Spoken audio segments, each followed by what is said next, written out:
The stench hit Evangeline first. She pushed through the mahogany doors of the Winterbourne mansion, her nursing bag clutched tight against her chest, and nearly gagged. The smell of unwashed flesh mixed with something sharper, more dangerous. Death, maybe, or the wish for it. Mr. Winterbourne? Her voice echoed through the marble foyer.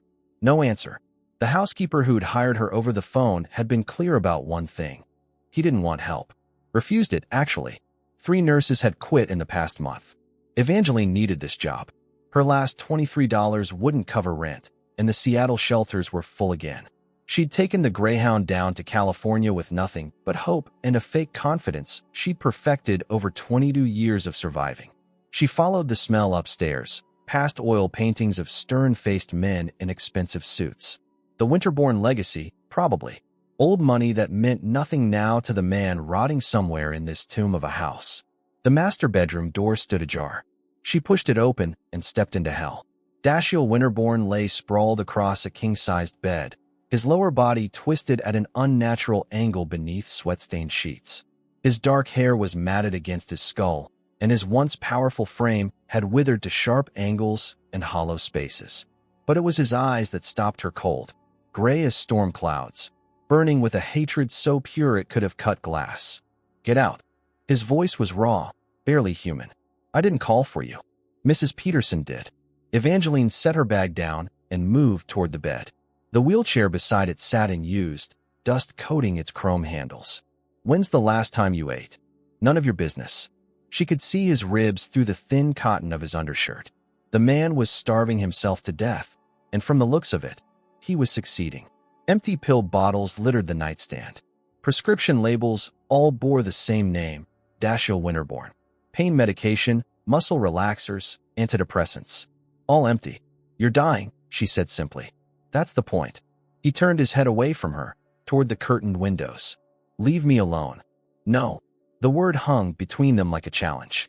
Dashiell's head snapped back toward her, those gray eyes now blazing with fury instead of resignation. What did you say? I said no. Evangeline pulled the curtains open, letting afternoon sunlight stream across the filthy room. Empty takeout containers, water glasses growing mold, clothes that hadn't been washed in weeks. I didn't come all the way from Seattle to watch you die. I don't care where you came from. Get out of my house. Your house. She gestured at the squalor around them. This isn't a house. This is a grave you're too coward to finish digging. He lunged at her then, or tried to. His arms reached out, muscles straining, but his legs remained motionless beneath the sheets.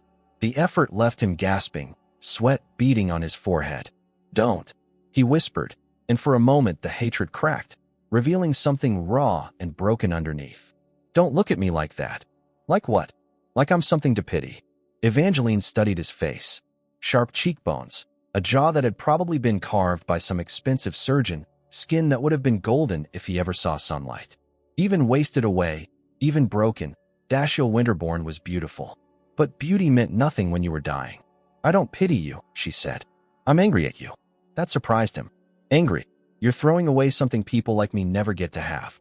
She moved closer to the bed, ignoring the way he tried to shrink away from her. You had everything. Money, power, looks, intelligence. And you're just going to waste it because things got hard. Hard. His laugh was bitter, broken. You have no idea what hard is. You're right. I don't know what it's like to lose the use of my legs. But I know what it's like to have nothing. To be nothing. To fight every single day just to survive. She reached for the call button beside his bed. When's the last time you had a bath? Don't. But she was already pressing the button, already rolling up her sleeves. Mrs. Peterson? I need hot water, clean towels, and soap.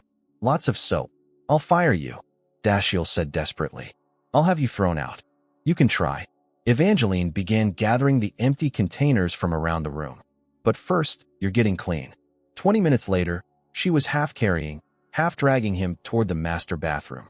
He'd stopped fighting her, too weak to maintain the struggle, but the humiliation was written across every line of his face. I can't, he whispered as she positioned his wheelchair beside the marble bathtub. Please, I can't do this. Yes, you can. She began filling the tub with hot water, adding soap until bubbles formed on the surface. I'm going to help you. You don't understand. His voice broke completely. I'm not a man anymore. I'm not anything. Evangeline knelt beside his wheelchair and looked directly into his eyes.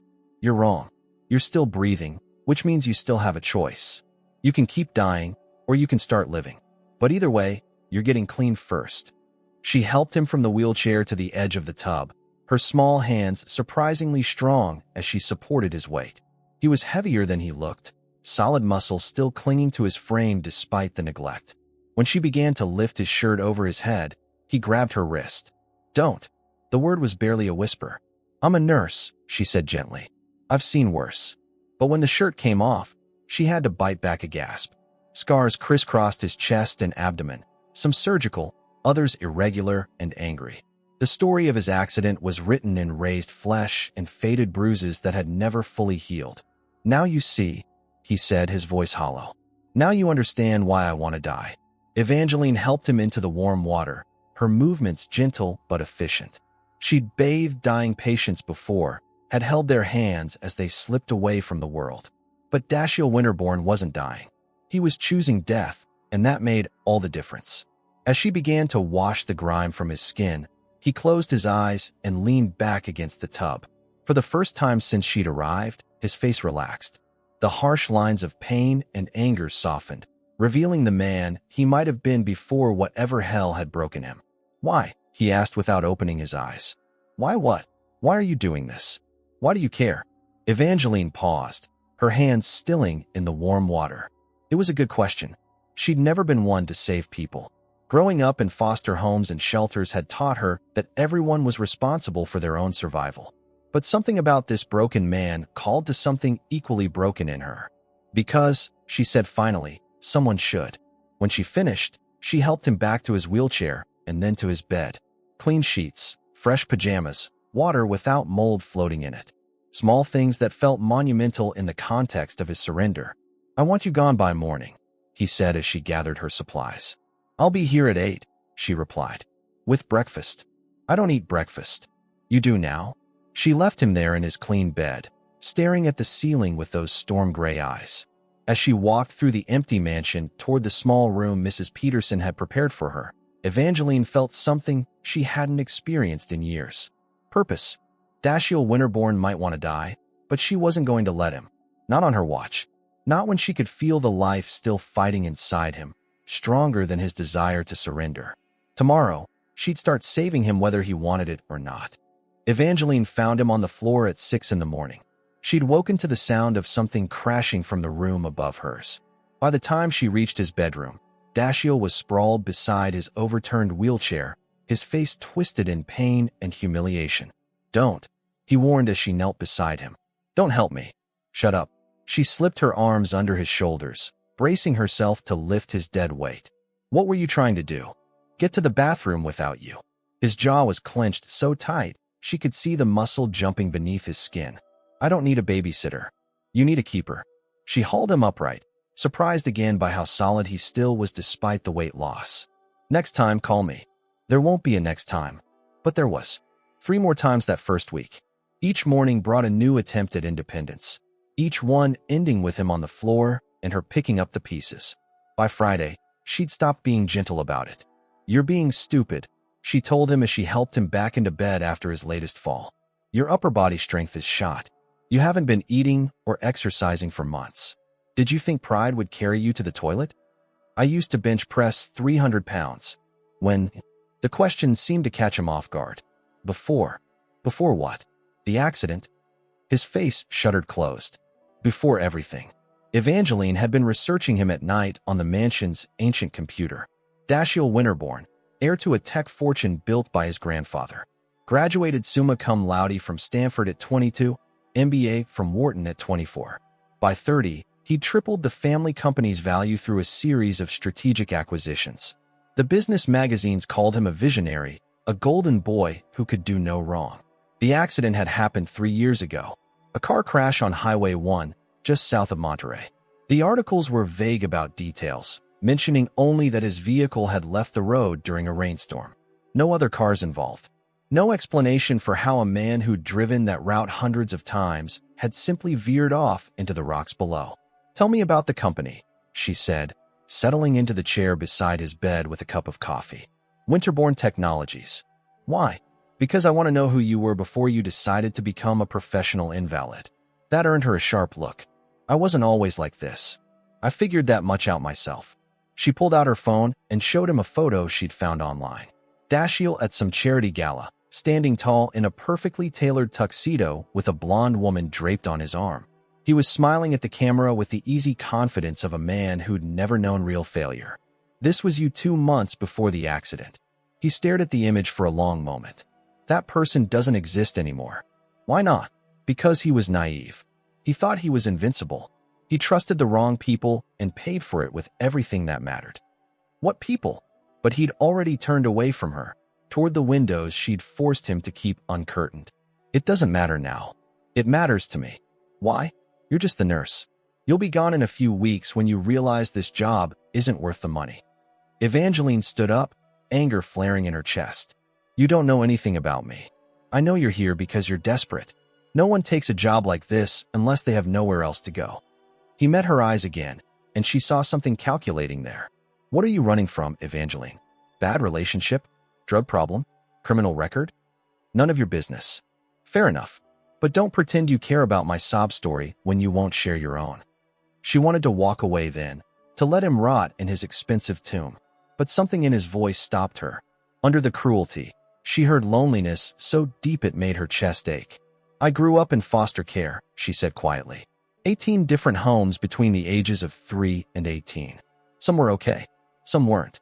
I learned early that the only person you can count on is yourself. Dashiell's expression softened slightly. What happened to your parents? I don't know. I was found in a hospital parking lot in Seattle when I was 3 days old. No note, no identification. Just me and this. She touched the silver bracelet at her wrist. It was simple, unadorned except for a small symbol she'd never been able to identify. The police figured my mother was probably young, scared, maybe homeless. They stopped looking after a few months. And you became a nurse. I became a survivor first. The nursing came later. She sat back down, wrapping her hands around her coffee mug. Your turn. My turn what? To tell me something real. Not the corporate biography. Something that matters. He was quiet for so long she thought he wouldn't answer. When he finally spoke, his voice was barely above a whisper. I had a sister. Had. She's dead to me. The words came out flat, emotionless. Vivian. 2 years younger, twice as smart, and infinitely more ruthless. She's the one who should have inherited the company. She always knew it, and she never let me forget it. What happened?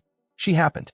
She got tired of waiting for me to fail on my own, so she decided to help things along. He flexed his hands against the sheets. The night of the accident, I was driving to meet someone. A whistleblower from inside the company who claimed Vivian was embezzling funds. I never made it to that meeting. The crash wasn't an accident. The investigators said it was. Wet roads, driver fatigue, mechanical failure. Take your pick. But I know what I felt before the car went over. The brakes failed, and the steering locked up. Those aren't mechanical failures. Those are sabotage. Evangeline felt a chill run down her spine. Did you tell the police? I tried, but I was in a coma for 6 weeks, and by the time I woke up, Vivian had taken control of the company. She had me declared mentally incompetent due to brain trauma and my obvious psychological instability. Hard to argue with that diagnosis when you're threatening to kill your own sister from a hospital bed. She had you committed? Temporarily, long enough to consolidate power and make sure I could never challenge her claim to the inheritance. His laugh was bitter. The brilliant thing is, she didn't need to kill me. She just needed to break me. And she succeeded. Where is she now? Running my company. Living in my penthouse. Probably sleeping in my bed with whatever poor bastard she's manipulating this week. He turned to look at Evangeline directly. She wins. She gets everything, and I get to rot here in the family mausoleum, exactly like she planned. So fight back. With what? I can't walk. I can barely function. I have no proof of what she did, and even if I could get it, who would believe the crazy cripple over the successful businesswoman? I would. The words surprised them both. Evangeline hadn't meant to say them, but now that they were out, she realized she meant them completely. You don't even know me, Dashiell said. I know enough. I know you're not crazy, and you're not broken beyond repair. I know someone tried to kill you and failed, which means they're afraid of what you might do if you ever get your strength back. I'm never getting my strength back. Not with that attitude. She stood up and moved toward the door. Physical therapy starts Monday.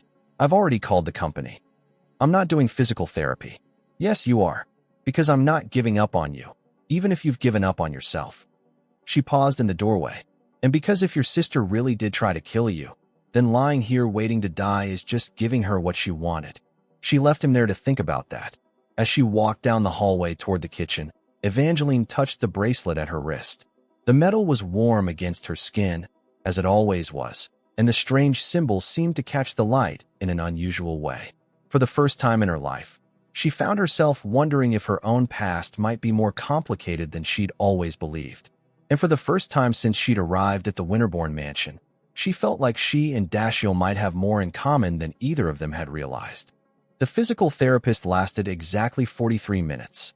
Evangeline timed it from the moment Marcus Chen wheeled his equipment through the front door until he came storming back down the marble staircase, his face flushed with indignation. Your patient just told me to perform an anatomically impossible act involving my equipment and several body parts, Marcus said, packing his resistance bands with sharp, angry movements. I've worked with difficult cases before, but this guy takes the prize. What happened? He refused to participate. Said he didn't see the point in pretending his legs would ever work again. When I tried to explain the benefits of maintaining upper body strength, he asked if I was deaf as well as stupid. Marcus hefted his bag over his shoulder. I don't get paid enough to be insulted by rich invalids. I'll pay you double. Lady, you could pay me triple, and I wouldn't come back here. That man doesn't want help. He wants to die? Let him.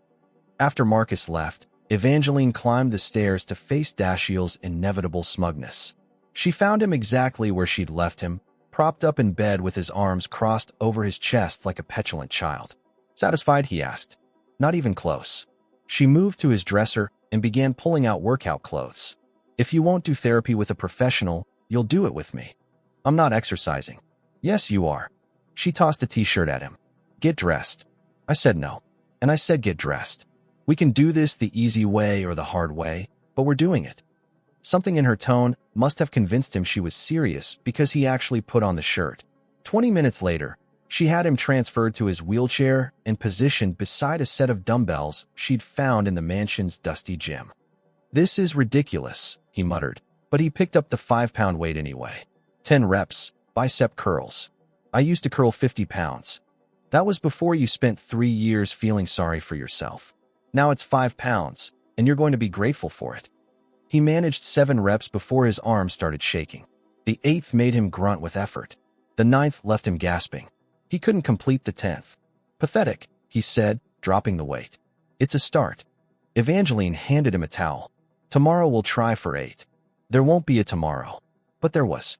And the day after that. By the end of the 2nd week, he was completing full sets without complaint. More importantly, he was eating the meals she prepared and staying out of bed for longer periods during the day. The changes were subtle but significant. His color improved. The sharp angles of his face filled out slightly. He started showering regularly without being forced. Small victories that felt monumental given where they'd started. It was during the 3rd week that everything shifted. Evangeline was helping him with shoulder presses when his shirt rode up, exposing the network of surgical scars across his abdomen. Without thinking, she traced one of the longer ones with her fingertip. Does it hurt? She asked. The question seemed to freeze him. What? The scars. Do they still hurt? Sometimes. His voice was rough. When it rains. When I move wrong. When I remember how I got them. She should have moved her hand away then. Should have maintained the professional distance she'd been so careful to preserve. Instead, she let her palm rest flat against his stomach, feeling the warmth of his skin through the thin cotton. I have scars too, she said softly. Where? She rolled up her left sleeve, revealing a jagged line that ran from her wrist to her elbow. Foster home number 12. The father had a temper and a drinking problem. I learned to cover up fast, but not fast enough that time. Dashiell's hand covered hers, his fingers tracing the old wound with surprising gentleness. How old were you? 15. Did you report him? To who? Social services moved me the next week, and I never saw him again. There was no point in looking back. There's always a point in fighting back. says the man who's been hiding in his bedroom for 3 years. That's different. How? He couldn't answer that, so he changed the subject. Have you ever been with anyone? Romantically, I mean. The question caught her off guard. Why do you want to know? Because you blush every time I take my shirt off, and you always look away when I transfer from the wheelchair to the bed. Either you're incredibly professional or you're inexperienced. Heat flooded her cheeks, proving his point. That's none of your business. So inexperienced it is. His thumb brushed across her knuckles. How inexperienced? Dashiell. Completely inexperienced. She tried to pull her hand away, but he held it gently in place. I've been busy. Surviving, working, taking care of other people. I never had time for dating. That's not what I asked. I'm 22 years old, and I've never been kissed, okay? Is that what you wanted to hear? The admission hung between them like a confession. Dashiell's eyes darkened, and for a moment, Evangeline thought he might actually lean forward and remedy that particular inexperience. Instead, he released her hand and looked away. You should save yourself for someone who can give you everything you deserve. What if I don't want everything? What if I just want you? The words slipped out before she could stop them. Dashiell's head snapped back toward her, his expression unreadable. You don't know what you're saying. I know exactly what I'm saying. I'm not a man anymore, Evangeline. I'm half a person. Broken. Useless. You're wrong. Am I? I can't walk. I can't run. I can't do half the things that make someone whole. You can feel. She moved closer to his wheelchair, close enough that their knees almost touched. You can touch. You can want things. I see it in your eyes when you look at me. That doesn't change what I am. It changes everything. Before he could protest further, she leaned forward and pressed her lips to his. It was clumsy, inexperienced, everything a first kiss probably shouldn't be. But it was honest, and it was brave, and it was hers. For a heartbeat, Dashiell remained frozen. Then his hand tangled in her hair, and he kissed her back with a hunger that made her knees weak. His lips were warm and demanding, his tongue tracing the seam of her mouth until she opened for him with a soft gasp. When they finally broke apart, both of them were breathing hard. We can't do this, he said, but his hand was still in her hair. Why not? Because you deserve better than a broken man who might never be whole again. That's my decision to make. Evangeline, I'm not asking you to marry me, Dashiell. I'm asking you to stop treating me like I'm made of glass. You don't understand what you're asking for. Then show me. For a moment, she thought he might. His eyes searched her face, looking for doubt or fear or regret. When he found none of those things, he leaned back in his wheelchair and shook his head. This is a mistake. Maybe, but it's my mistake to make. The sound of footsteps in the hallway interrupted whatever he might have said next. Evangeline stepped back quickly, smoothing her hair as a woman's voice called out from downstairs. Dashiell, are you home, darling? The change in him was immediate and dramatic. All the warmth drained from his face, replaced by the cold mask she hadn't seen in weeks. Vivian, he said quietly. Your sister. My sister. He reached for the weights again, his movements sharp and controlled. Don't believe anything she says to you. Don't trust her. And whatever you do, don't tell her anything about yourself. Why? Because she destroys everything she touches. And I won't let her destroy you too. The footsteps were getting closer now, clicking against the marble floors with expensive precision. Evangeline found herself touching the bracelet at her wrist, though she couldn't say why. Dashiell. The voice was closer now, sweet and cultured and somehow threatening despite its warmth. I'm coming up. Remember what I said, Dashiell whispered urgently. Don't trust her. And then Vivian Winterbourne stepped into the room, and Evangeline understood immediately what he meant. The woman was beautiful in the way that predators were beautiful, all sleek lines and perfect features that couldn't quite hide the calculation in her emerald eyes. Well, Vivian said, her gaze taking in the exercise equipment and Evangeline's flushed face. Aren't we looking better? And who might this lovely young woman be? I'm Evangeline Thornfield, she said, extending her hand to Vivian. Mr. Winterbourne's care nurse. Vivian's handshake was firm, cold, and lasted a fraction too long. Her emerald eyes cataloged every detail of Evangeline's appearance with surgical precision. How refreshing. A nurse who's actually making progress. Vivian's smile was perfect, predatory. The last 3 barely lasted a week. Dashiell can be so difficult when he sets his mind to it. I wouldn't know about that. Evangeline replied carefully. He's been very cooperative. Has he? How wonderful. Vivian moved to the window, her designer heels clicking against the hardwood. I was beginning to worry he'd never recover from his little episode. The accident, of course. Though between you and me, I sometimes wonder if it was truly accidental. Dashiell was under tremendous stress at the time. The company was facing some challenges, and he wasn't handling the pressure well. That's enough, Vivian. Dashiell's voice was sharp, warning. I'm simply being honest, darling. There's no shame in admitting you were overwhelmed. She turned back to Evangeline with false sympathy. Men of his generation weren't raised to ask for help when they needed it. Pride can be such a dangerous thing. Evangeline felt something cold settle in her stomach. Vivian was trying to plant seeds of doubt, to make her question Dashiell's version of events.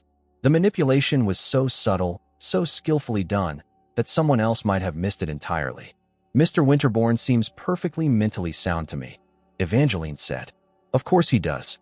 Dashiell has always been charming when he wants to be.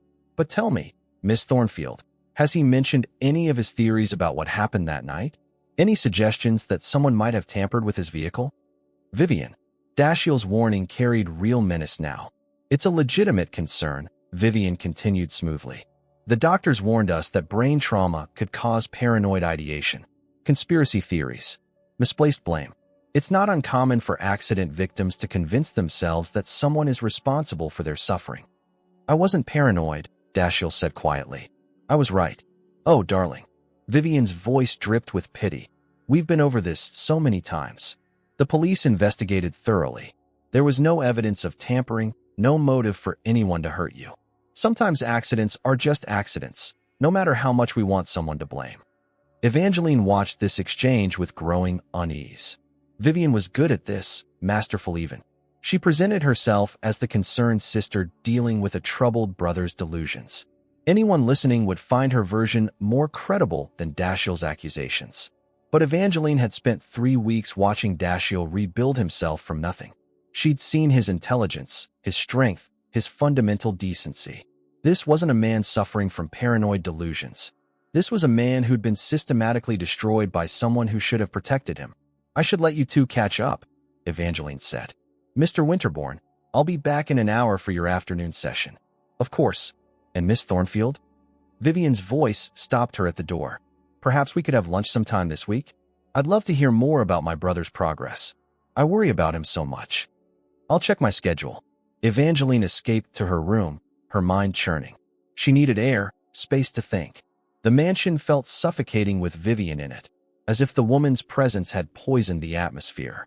She slipped out through the kitchen door and into the gardens behind the house. The landscaping was overgrown, wild roses climbing over marble benches that no one had sat on in years. It was peaceful here, away from the tension and manipulation inside. That night, the dreams came. Evangeline found herself in a place she'd never been, but somehow recognized. An office with floor-to-ceiling windows overlooking the ocean. A man sat behind a massive desk, his back to her, talking on the phone in urgent, worried tones. I don't care what it costs, he was saying. My daughter is out there somewhere, and I'm going to find her. It's been 19 years.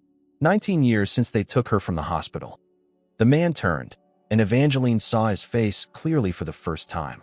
He was older, distinguished, with kind eyes and graying hair. Something about his features seemed familiar, though she was certain she'd never seen him before. Sir, a woman's voice from the doorway. The investigator is here. Send him in. And Sarah? Cancel my meetings for the rest of the week. This is more important than any business deal. Evangeline tried to move closer, to hear more, but the dream was already fading. She woke with tears on her cheeks and the strange certainty that the man in her dream had been looking for her. The feeling persisted throughout the next day. Every time she passed a certain hallway in the mansion, every time she touched her bracelet, she felt an odd sense of recognition, as if the house itself was trying to tell her something. It was during Dashiell's afternoon therapy session that things became truly strange. You're distracted today, he observed as she counted his repetitions. Everything all right, just tired. I had weird dreams last night. About what? A man in an office. He was looking for someone. His daughter, I think. She shook her head. It felt so real. Dashiell lowered the weight slowly. Describe him, Why? Just humor me. Evangeline closed her eyes, trying to recapture the dream's details. Older gentleman, maybe late 50s. Gray hair, brown eyes. Very well dressed. He had this huge office with windows overlooking the water. Did he say a name? The daughter's name? No, but he said she'd been missing for 19 years. That she was taken from a hospital when she was just a baby. The weights hit the floor with a loud clang. When Evangeline opened her eyes, Dashiell was staring at her with an expression she couldn't read. What is it? Probably nothing. It's just that your description sounds like someone I used to know. Augustus Thornfield. He was my father's business partner years ago, before I took over the company. Thornfield, the name sent a chill down her spine. That's my last name. I know, but Thornfield isn't exactly uncommon. And you said yourself you were found as a baby. The state would have assigned you a surname. They told me it was the name of the hospital where I was found. Thornfield General in Seattle. There is no Thornfield General in Seattle. The words hit her like a physical blow. What? I looked it up after you told me your story. There are 7 major hospitals in Seattle. None of them are called Thornfield General. Evangeline sank into the chair beside his wheelchair, her mind reeling. But that's what they told me. Social services said that's where I was found. Maybe they were wrong. Maybe someone made a mistake in the paperwork. Or maybe someone lied. She touched her bracelet again, turning it around her wrist. The symbol caught the light, and for a moment, it almost looked like letters. Dashiell, have you ever seen anything like this before? She showed him the bracelet, and his face went completely white. Where did you get that? I told you. I was wearing it when they found me. No. He reached for her wrist with shaking hands. This symbol. I've seen it before. Augustus Thornfield used to wear a ring with this exact marking. That's impossible. Is it? You're about the right age. You were found in a hospital with no identification. Your last name matches his. And now you're having dreams about a man who fits his description perfectly. Evangeline jerked her hand away from him. You're suggesting what? That I'm some missing heiress? That's insane. Is it any more insane than my sister trying to kill me for an inheritance? Yes, because my parents were probably just scared teenagers who couldn't take care of a baby. There's no mystery here. No conspiracy. Just ordinary people making ordinary mistakes. But even as she said the words, doubt crept in. The dreams had felt too real to be mere fantasy, and the coincidences were piling up in ways that made her deeply uncomfortable. Augustus Thornfield died in a car accident 20 years ago, Dashiell said quietly. 3 months after his infant daughter disappeared from a Seattle hospital. The police never found her. Stop. He spent every penny he had looking for her, hired private investigators, offered rewards, plastered her picture on missing child websites. It destroyed his marriage, ruined his business partnerships, consumed his entire life. I said stop. He never stopped believing she was alive. Never stopped hoping he'd find her. Evangeline stood up abruptly, backing away from him. You're wrong. You're making connections that don't exist because you want to believe in some grand conspiracy. But sometimes the simple explanation is the right one. Then explain the bracelet. Coincidence. Explain the dreams. Stress. Explain why you ended up here, in this house, taking care of the son of the man whose business partner spent his life looking for a daughter who matches your description exactly. She had no answer for that. No rational explanation that didn't sound like the beginning of a fairy tale or the plot of a conspiracy thriller. But fairy tales weren't real, and neither were conspiracies. Life was messier than that, more random, less meaningful. I need some air, she said. Evangeline, wait. But she was already moving toward the door, toward the safety of the outdoors where the questions couldn't follow her. Behind her, she heard Dashiell calling her name, but she didn't stop. She couldn't stop. Because if he was right, if the impossible was somehow true, then everything she thought she knew about herself was a lie. And she wasn't sure she was strong enough to handle that kind of truth. 2 days later, Dr. Harrison arrived for Dashiell's monthly checkup. Blood work looks good, the elderly physician said, reviewing the test results on his tablet. Your muscle tone is improving, and your overall health markers are the best they've been since the accident. Whatever you're doing, keep it up. Evangeline felt a flush of pride. She'd been working with Dashiell for 5 weeks now, and the changes were undeniable. He was stronger, more focused, more alive than the dying man she'd found in that filthy bedroom. I'll need a DNA sample for insurance purposes, Dr. Harrison continued, preparing a cotton swab. New policy from the company. They want genetic markers for all high-risk patients. Since when? Dashiell asked. Since last month. Ms. Winterbourne requested it personally. Something about updating your medical profile for better treatment options. Evangeline watched Dashiell's face harden. Vivian requested DNA testing? That's right. Said she wanted to make sure we had all possible information to provide you with the best care. Dr. Harrison swabbed the inside of Dashiell's cheek. She's quite devoted to your recovery. After the doctor left, Dashiell was quiet for longer than usual. Evangeline found him staring out the window, his jaw tight with tension. What's wrong? Vivian doesn't do anything without a reason. If she wants my DNA, it's not for my medical care. Maybe she's just being thorough. My sister doesn't know the meaning of the word thorough. She knows the meaning of calculated, manipulative, and deadly. He turned to face her. I need you to do something for me. What? Get tested yourself. Blood work, DNA, whatever they did for me. But don't go through Dr. Harrison. Find someone else, someone Vivian can't access. Why would I need DNA testing? Because if I'm right about who you are, then you're in danger. And we need proof before it's too late. Evangeline wanted to refuse. The rational part of her mind insisted this was all elaborate paranoia, the product of two damaged people looking for meaning in random coincidences. But something deeper, some instinct she'd learned to trust during her years of survival, told her to listen. 3 days later, she sat in a clinic in Monterey, watching a technician draw her blood. She'd told Dashiell she was visiting a friend for the day, not entirely a lie since loneliness had been her most constant companion for years. Results will be ready in 48 hours, the technician said. We'll call with the preliminary findings. I prefer to pick them up in person. That's fine too. Just bring your ID. The drive back to Carmel gave her time to think. Too much time, maybe. By the time she reached the mansion, doubt had settled over her like a heavy blanket.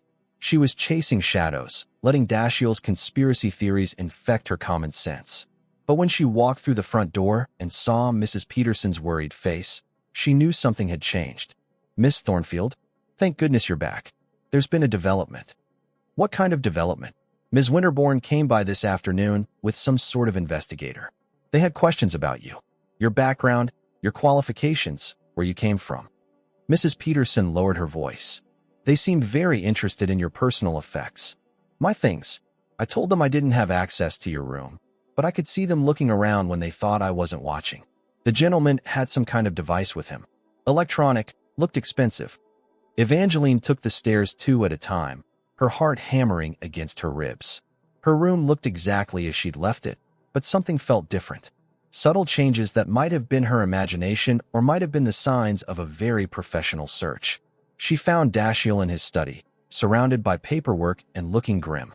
They were here, she said without preamble. I know. I heard them talking to Mrs. Peterson. He gestured to the papers scattered across his desk. I've been going through my father's old files, looking for anything that might connect to Augustus Thornfield. Did you find anything? More than I wanted to. He handed her a folder marked confidential. Augustus wasn't just my father's business partner. He was also investigating some irregularities in company finances. Irregularities that pointed directly to embezzlement. Evangeline opened the folder and found copies of bank statements, email exchanges, and handwritten notes. The picture they painted was clear. Someone had been systematically stealing from Winterbourne Technologies for months before Augustus Thornfield's death. These are dated 3 weeks before his accident, she said. Not accident. Murder. Dashiell's voice was flat, certain, and I think I know who killed him. Before Evangeline could respond, her phone rang. The caller ID showed the clinic in Monterey. Miss Thornfield, this is Dr. Chun from Pacific Coast Medical. I have your test results. Already? You said 48 hours. We expedited the process when we noticed some unusual markers. Could you come in today? I'd prefer to discuss this in person. Is something wrong? Not wrong, exactly. But there are some findings that require further discussion. Evangeline agreed to return the next morning, but sleep proved impossible that night. She found herself walking the halls of the mansion, touching surfaces that felt familiar for reasons she couldn't explain. In the portrait gallery, she stopped before a painting of a young woman with dark hair and brown eyes. The nameplate read, Margaret Thornfield, 1920 to 1947. Augustus's grandmother, according to the family tree mounted beside it. The resemblance was unmistakable. You couldn't sleep either? Evangeline spun around to find Dashiell maneuvering his wheelchair down the hallway. You scared me. Sorry. I heard you moving around and thought you might want company. He joined her in front of the portrait. She was beautiful. She looks like me. I noticed that too. He reached for her hand. Whatever we find out tomorrow, whatever the truth turns out to be, it doesn't change anything between us. Doesn't it? If I'm really Augustus Thornfield's daughter, then your sister killed my father. How do I get past that? The same way I got past what she did to me, by refusing to let her win. They drove to Monterey together the next morning, Dashiell insisting on coming despite the difficulty of travel. Dr. Chen met them in his office, a stack of test results spread across his desk. Miss Thornfield, I have to ask, do you know anything about your biological parents? I was told they were unknown, that I was abandoned as an infant. Well, your DNA tells a different story. We ran a comparison against our database, and we found several familial matches. Strong ones. Evangeline felt the blood drain from her face. What kind of matches? Paternal markers that connect you to the Thornfield bloodline. Based on the genetic evidence, there's a 99% probability that Augustus Thornfield was your father. The words hit her like a physical blow. She'd been hoping for proof that Dashiell was wrong, that this was all elaborate coincidence. Instead, she'd gotten confirmation of her worst fears. There's more, Dr. Chen continued. Your blood work shows traces of several unusual compounds. Synthetic hormones that are sometimes used to suppress memory formation in young children. Memory suppression? It's not common, but it has been used in cases where trauma victims need help forgetting specific events. The compounds would have been administered when you were very young, probably around the age of 3. Dashiell leaned forward in his wheelchair. Someone drugged her to make her forget her father? It appears so. The good news is that the effects aren't permanent. With the right treatment, suppressed memories can often be recovered.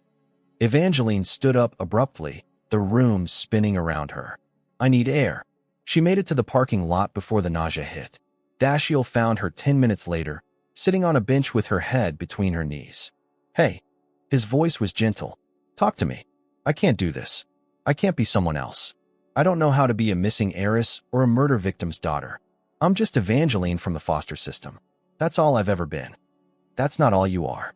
You're the woman who saved my life, who fought for me when I'd given up on myself, who saw something worth saving in a broken man everyone else had written off. What if I remember things I don't want to remember? What if I find out my father was killed because of me? Then we'll deal with it together. He reached for her hand. But first, we need to get you somewhere safe. If Vivian knows who you are, if she's figured out what that bracelet means, then she's going to try to eliminate you just like she eliminated your father. How could she know? The DNA test. She had access to my results, and if she ran a comparison against genetic databases, your name would have come up as a familial match. She's not just investigating you anymore, Evangeline. She's hunting you. As if summoned by his words, Evangeline's phone buzzed with a text message from an unknown number. We need to talk. Tonight. Pier 39 in Monterey. Come alone, or people will get hurt. Dashiell read the message over her shoulder, his face going white with fury. She's not even pretending anymore. What do? You don't go. We call the police, get you into protective custody, and let the authorities handle this. And what proof do we have? Some financial records from 20 years ago and a DNA test that proves I'm Augustus Thornfield's daughter? That's not evidence of murder. That's just paperwork. It's enough to start an investigation. No, it's enough to get us both killed while Vivian lawyers up and disappears. Evangeline stood up, her decision made. I'm going to meet her. Absolutely not. She wants to talk. Maybe I can get her to confess, record it somehow. Or maybe she wants to finish what she started 20 years ago. Dashiell grabbed her wrist. I won't let you sacrifice yourself for this. It's not your choice to make. Like hell it isn't. I love you, and I'm not going to sit here while you walk into a trap. The words hung between them, raw and honest and terrifying. Evangeline looked down at this man who'd become her anchor in a world suddenly turned upside down, and felt her heart break a little. I love you too, she whispered, which is why I have to do this. If I don't stop her, she'll never let us be together. She'll always be there, threatening everything we try to build. Then we'll face her together. No, This is my fight now. It has been since the moment my father tried to expose her. Evangeline leaned down and kissed him, soft and sweet and desperate. But I need you to promise me something. Anything. If something happens to me tonight, don't give up. Don't go back to that dark place I found you in. Live, Dashiell. For both of us. She was walking away before he could respond, before he could try to stop her. Behind her, she heard him calling her name, but she didn't turn around. Tonight, she would face the woman who destroyed both their lives. In one way or another, it would finally be over. Pier 39 was deserted at 10 o'clock, fog rolling in from the Pacific to swallow the distant lights of Monterey Bay.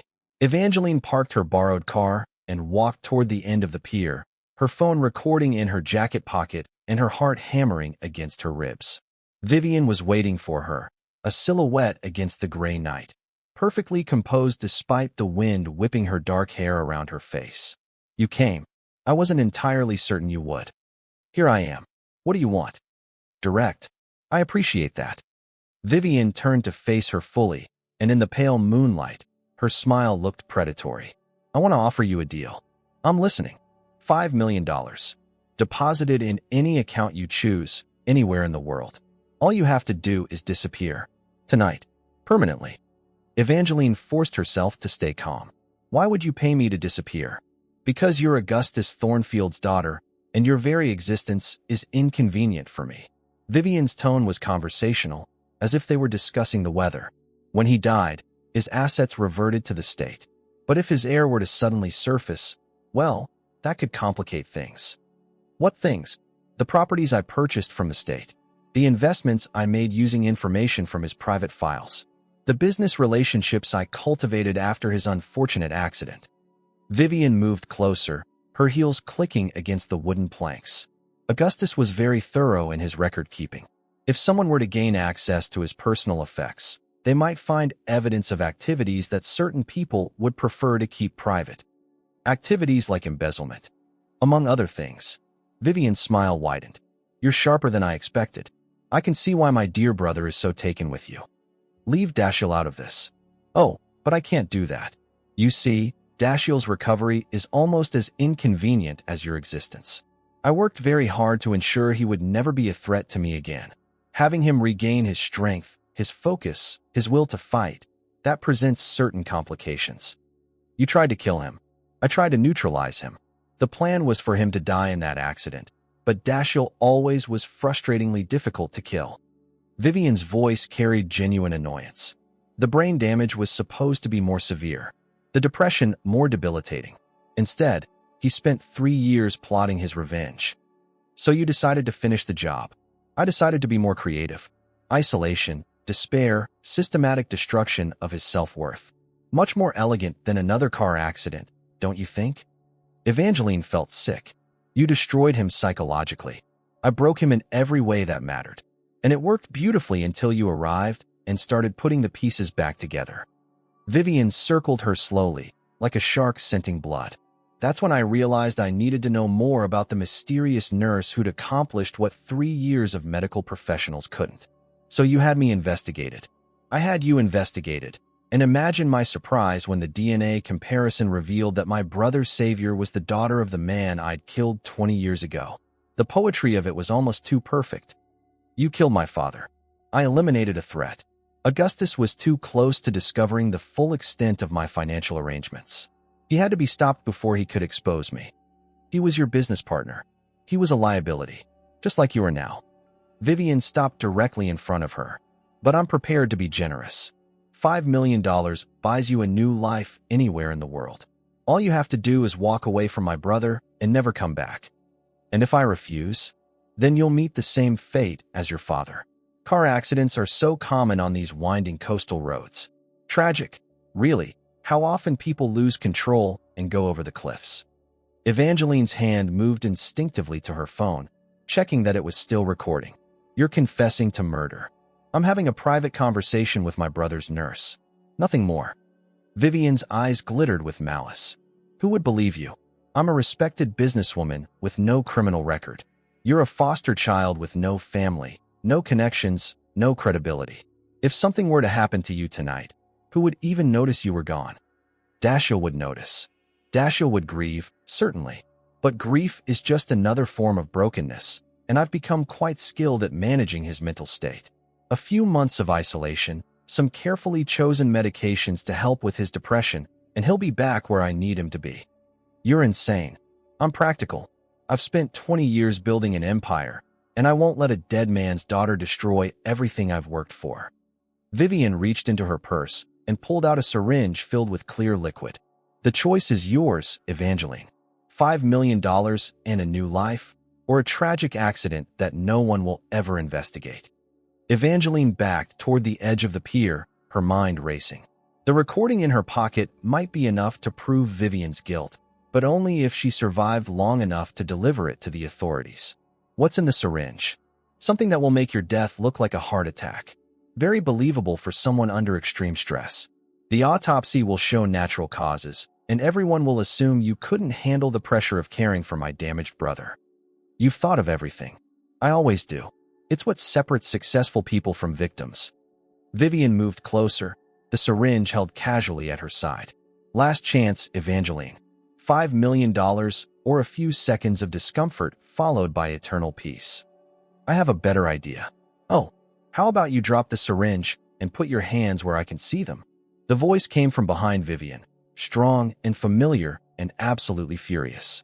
Dashiell emerged from the fog, his wheelchair moving silently across the wooden planks, with 2 police officers flanking him on either side. Vivian's composure cracked for the first time.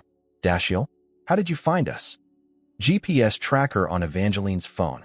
I've been listening to every word of your confession. He held up his own phone, the screen showing an active recording. 20 years of wondering if I was paranoid, if the accident really was my fault. Thank you for finally giving me the truth. You can't prove anything. It's my word against yours, and we both know how reliable your mental state has been lately. Actually, ma'am, we have everything we need. One of the officers stepped forward. The recording is admissible evidence, and your confession to multiple felonies gives us probable cause for arrest. Vivian looked from the officers to Dashiell to Evangeline, her perfect mask finally slipping to reveal the desperation underneath. You don't understand what you're doing. I built this company. I saved it from his incompetence. You murdered for it, Dashiell said quietly. You destroyed lives for it. And you convinced me I was crazy for believing the truth. The truth. Vivian laughed, the sound sharp and brittle. The truth is that I was better than both of you. Smarter, stronger, more willing to do whatever it took to succeed. Augustus was weak, and you were naive. I did what needed to be done. Ma'am, you're under arrest for the murder of Augustus Thornfield and the attempted murder of Dashiell Winterbourne. The officer moved to cuff her, but Vivian jerked away. I won't go to prison. I won't be destroyed by people who were too weak to stop me. She lunged toward the edge of the pier, but the second officer caught her arm before she could throw herself into the dark water below. As they wrestled her back from the brink, the syringe fell from her hand and shattered against the wooden planks. It's over, Vivian, Dashiell said as they led her toward the squad car. Finally, it's over. But Vivian turned back one last time, her eyes blazing with hatred. You think you've won? You think this ends anything? I have lawyers, connections, resources you can't imagine. I'll be out in months, and when I am, I'll finish what I started tonight. No, Evangeline said quietly. You won't. She held up her phone, showing the recording that had captured every word of Vivian's confession. This goes to the district attorney, the FBI, and every major news outlet in the country. By tomorrow morning, the whole world will know exactly what you are. Vivian's face went white with fury, but the officers were already pushing her into the back of the squad car. As they drove away, her screams echoed across the empty pier. Evangeline sank onto a nearby bench, the adrenaline finally leaving her system. Her hands were shaking, her heart still racing from the confrontation. But it was over. After 20 years, her father's killer would finally face justice. Dashiell maneuvered his wheelchair beside the bench and reached for her hand. Are you okay?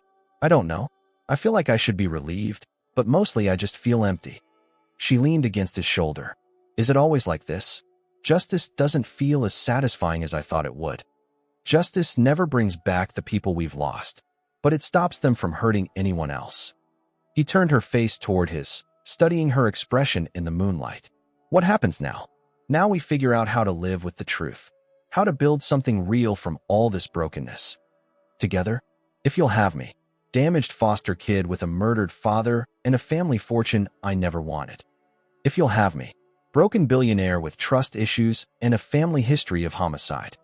Despite everything, Evangeline found herself smiling. We're quite a pair, aren't we? The best kind.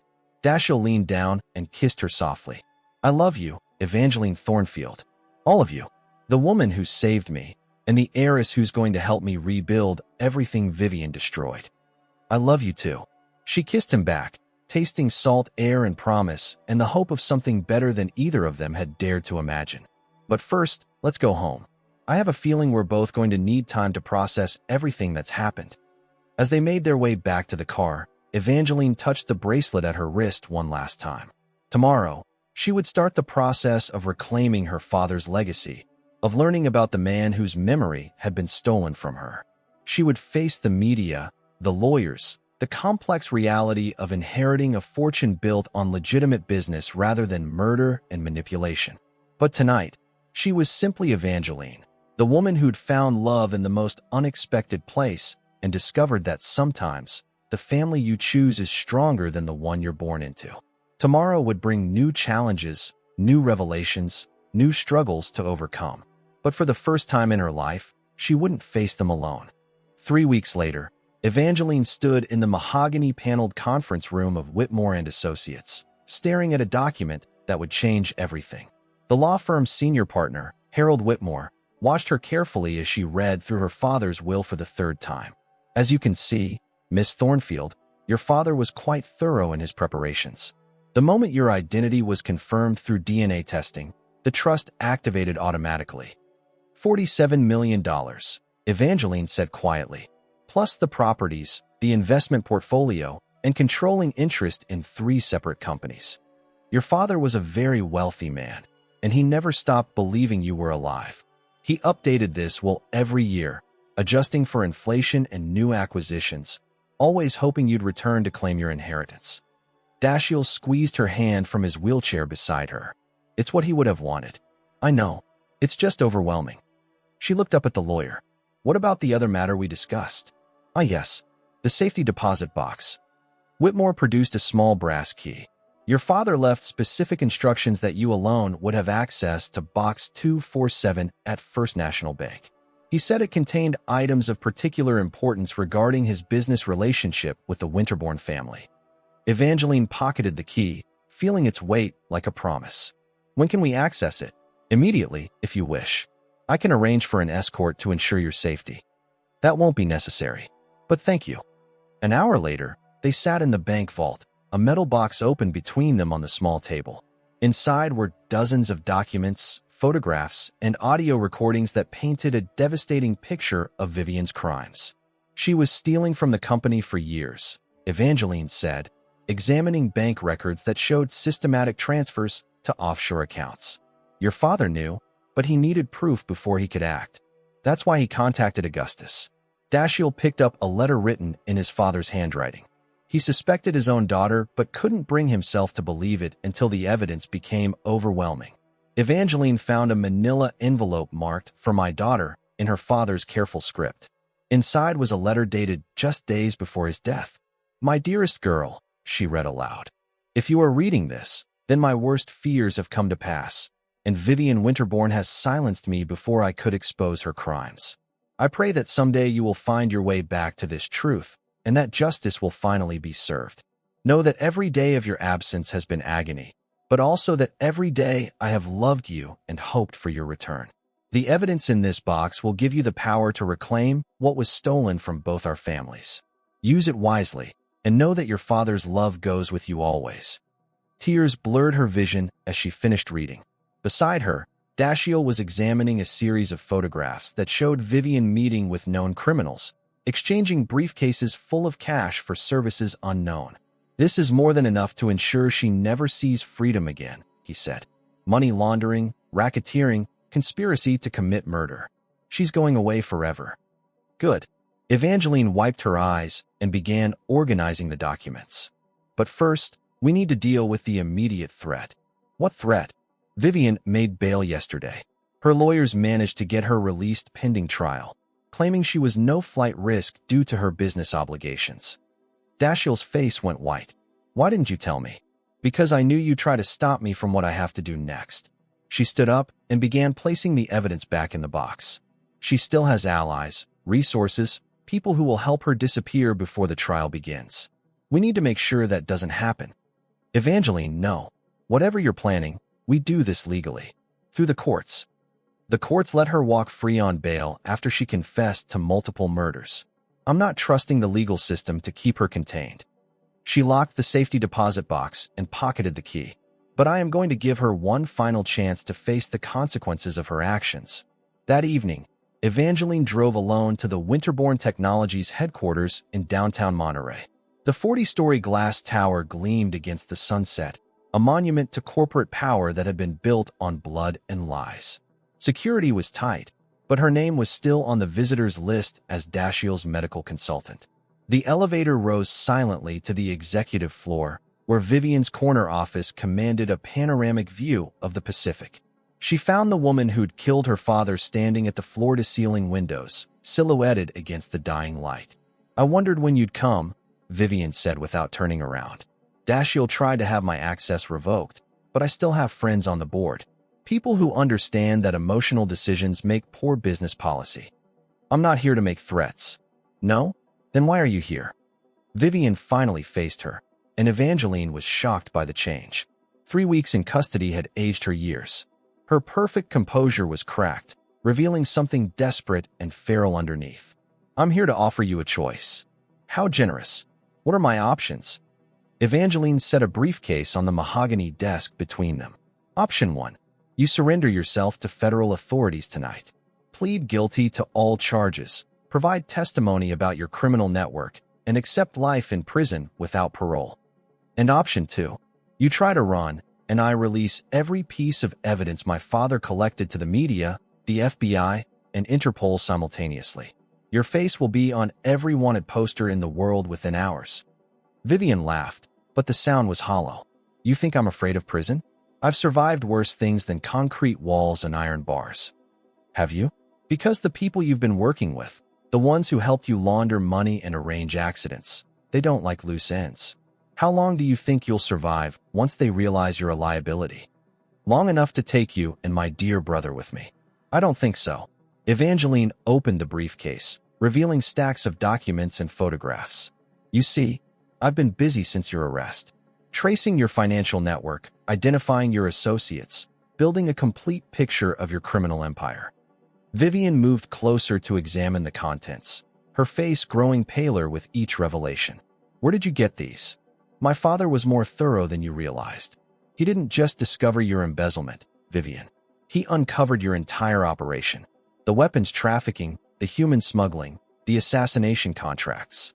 20 years of evidence, all carefully documented and preserved. That's impossible. You killed him 3 days too late. He'd already given copies of everything to a trusted associate with instructions to hold the evidence until his daughter could claim it. Evangeline smiled grimly. Congratulations. You murdered my father for nothing. Vivian's perfect composure finally shattered completely. She lunged across the desk, her manicured nails reaching for Evangeline's throat. But Evangeline was ready for the attack, sidestepping smoothly as Vivian crashed into the wall behind her. You destroyed everything, Vivian snarled, blood trickling from her split lip. My company, my life, my future. All for what? Some pathetic love story with my broken brother? For justice. For my father. For every person you've hurt over the past 20 years. Justice. Vivian laughed wildly. You want to talk about justice? I was passed over my entire life because I was born second, because I was female, because men like my father and your father couldn't see past their own prejudices. I took what should have been mine from the beginning. You took it by murdering innocent people. I took it by being stronger than everyone else, by refusing to accept the limitations they tried to place on me. Vivian wiped blood from her mouth with the back of her hand. Your father was weak. My brother was weak. And you're weak too, or you would have killed me already instead of offering me choices. Maybe, but my weakness means you still have a chance to do the right thing. The right thing. Vivian moved toward the windows again, her reflection ghostly in the darkening glass.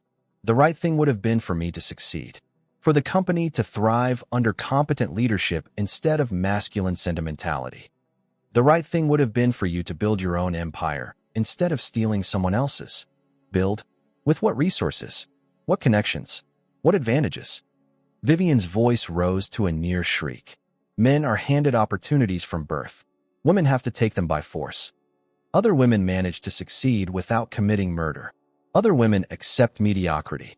I refused to settle for anything less than everything I deserved. Evangeline felt a wave of pity despite everything this woman had done. Vivian Winterbourne was brilliant, capable, and completely without moral constraints. In another life, with different choices, she might have been a force for positive change instead of destruction. But this wasn't another life, and some choices couldn't be undone. Your 15 minutes are up, Evangeline said quietly. What's it going to be? Surrender or run? Vivian stared out at the lights beginning to twinkle across the bay.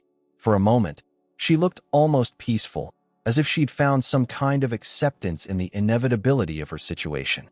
You know what the funny thing is? She said finally. I actually respect you. You're tougher than I gave you credit for, and you're not afraid to fight for what you want. In other circumstances, we might have been allies. In other circumstances, you might not have killed my father. True. Vivian turned back to face her one last time. Tell my brother I'm sorry. Not for what I did to him, but for not being strong enough to finish it properly. Before Evangeline could react, Vivian was moving, not toward the door or the desk, but toward the massive windows that overlooked the 40-story drop to the street below. Vivian, don't. But it was too late. The woman who had murdered for power, who had destroyed lives for money, who had built an empire on blood and lies, threw herself against the reinforced glass with all her remaining strength. The window held for a heartbeat, spider webbing under the impact. Then it gave way completely, and Vivian Winterbourne disappeared into the darkness below, her scream lost in the wind. Evangeline stood frozen in the empty office, staring at the hole where the window had been. Far below, she could hear sirens beginning to wail, emergency responders racing toward a tragedy that had been 20 years in the making. Her phone rang. Dashiell's name appeared on the screen. It's over, she said when she answered. Are you okay? I heard sirens. I'm okay. But Vivian is dead. She chose her own way out rather than face the consequences. There was a long silence on the other end of the line. When Dashiell finally spoke, his voice was thick with emotions she couldn't identify. I should feel something. Relief, or closure, or satisfaction. But I just feel empty. That's normal. She was still your sister, despite everything she did. She was a stranger who shared my DNA. The sister I thought I knew died years ago, if she ever existed at all. He paused. Are you coming home? Yes. The police will want a statement, but there's nothing more I can do here. I love you, Evangeline. Whatever happens next, whatever we have to face, I love you. I love you too. And Dashiell? It really is over now. We can finally start living instead of just surviving. As she walked away from the broken window and the shattered glass, Evangeline touched the bracelet at her wrist one final time. Tomorrow, she would begin the complex process of rebuilding the Thornfield legacy, of honoring her father's memory through charitable works and ethical business practices. But tonight, she was going home to the man who'd taught her that love could heal even the deepest wounds, and that sometimes the most broken people were capable of the greatest strength. The elevator carried her down 40 floors, away from the scene of Vivian's final choice and toward a future that finally belonged to them alone. 6 months later, Evangeline stood in the same bathroom where she'd first bathed Dashiell, watching him shave. The transformation was remarkable. Gone was the broken man she'd found dying in bed. In his place was someone strong, confident, alive. You're staring, he said, catching her eye in the mirror. I'm admiring. There's a difference. She moved behind his wheelchair and wrapped her arms around his shoulders. The past months had been a whirlwind of legal proceedings and business reorganization. Vivian's death had made headlines, and Evangeline had inherited not just her father's fortune, but his reputation for integrity. The Augustus Thornfield Foundation, established with half her inheritance, already funded 3 homeless shelters and a scholarship program for foster children pursuing nursing degrees. The contractor called, Dashiell said, toweling off his face. The accessibility modifications will be finished next week. Good. Though I still think we should have built a new house. This house has good history now. He turned to face her. I like the symbolism of transforming something broken into something beautiful. Is that what we're doing? Every day, the mansion had been transformed. Gone were the heavy curtains and oppressive atmosphere. In their place were skylights, open floor plans, and accessibility features. The master bedroom where she'd found him dying had been converted into a library. I have something for you, Dashiell said, producing a small velvet box. Evangeline's heart skipped. Dashiell, before you say anything, let me explain. He opened the box, revealing not a ring, but a silver bracelet identical to the one she'd worn since childhood. Augustus commissioned it 22 years ago, intended as a christening gift for his newborn daughter. She stared at the bracelet, throat tight with emotion. How did you find that out? Harold Whitmore had the receipt in your father's files. The symbol is a family crest dating back to the original Thornfield settlers. He lifted the bracelet from the box. Your father wanted you to always carry a piece of your heritage. She held out her wrist, and he fastened the new bracelet beside the old one. The matching symbols caught the morning light, completing a circle broken for 20 years. Now I have a question for you, she said, kneeling beside his wheelchair. Dashiell Winterbourne, will you marry me? His eyes widened in surprise. Evangeline, I know it's supposed to be the other way around, but I've never been traditional. I love you. I want to spend my life with you, and I want to do it as your wife. Are you sure? Marriage to me means accepting limitations. I may never walk again. I don't need guarantees. I need you, exactly as you are. She reached into her pocket and pulled out a simple gold band. So I'll ask again, will you marry me? Yes. The word came out as a whisper, then stronger. Yes, absolutely yes. She slipped the ring onto his finger, and he pulled her onto his lap, kissing her with passion that made her forget everything else existed. When? He asked against her lips. Today. Now. As soon as we can find a minister. They were married that afternoon in the garden behind the mansion, with Mrs. Peterson as their witness and a retired minister from Carmel officiating. Evangeline wore a simple white dress she'd bought that morning. The ceremony was brief but perfect. When the minister pronounced them husband and wife, Dashiell reached up to cup her face in his hands. I love you, Mrs. Winterbourne. I love you too, though I'll keep Thornfield professionally. For the foundation. Whatever makes you happy. You make me happy. That night, they made love as husband and wife. Evangeline had been nervous about intimacy, but Dashiell was patient, gentle, teaching her body to respond with reverence that made her feel cherished. I can feel that, he whispered against her throat. What? My legs. I can feel you touching them. She looked down at where her hands rested on his thighs, hope blooming in her chest. How much can you feel? Enough. More than yesterday. He pulled her down for a kiss. You're healing me in ways I didn't think were possible. We're healing each other. The months that followed brought continued progress.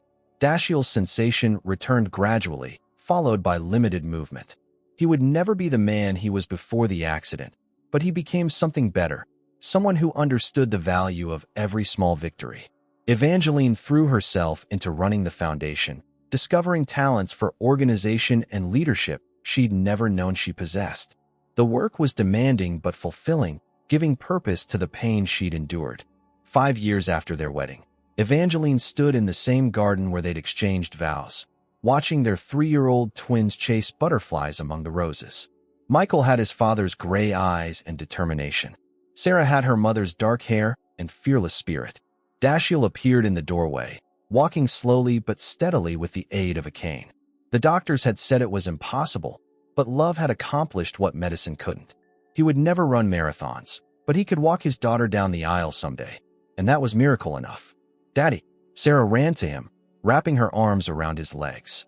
Watch me catch a butterfly. I'm watching, sweetheart. Michael toddled over more cautiously. Dashiell scooped him up carefully, settling him on his hip. How was the foundation board meeting? He asked Evangeline. Productive. We approved funding for 2 new shelters and a medical clinic. She moved to stand beside him, their family complete in the circle of her arms. They want to name the new wing after my father. The Augustus Thornfield Memorial Wing. He would have liked that. They stood together in comfortable silence, watching their children play in the garden where so much pain had been transformed into joy. The mansion was filled with laughter now, with the sounds of family and hope and healing. Do you ever regret it? Dashiell asked quietly. Giving up the chance for a normal life? Never. Evangeline turned in his arms, studying the face that had become more precious to her than any fortune. You gave me everything that mattered. Love, purpose, family, a reason to fight. You saved my life. You saved mine too. We saved each other. As the sun set over the Pacific, Evangeline touched the two bracelets at her wrist. One had carried her through 20 years of loneliness. The other represented the family she'd found, the love she'd discovered, the future she was building. Together, they told the complete story. A girl who'd been lost and a man who'd been broken, both finding their way to healing in each other's arms. Sometimes, love really could conquer all.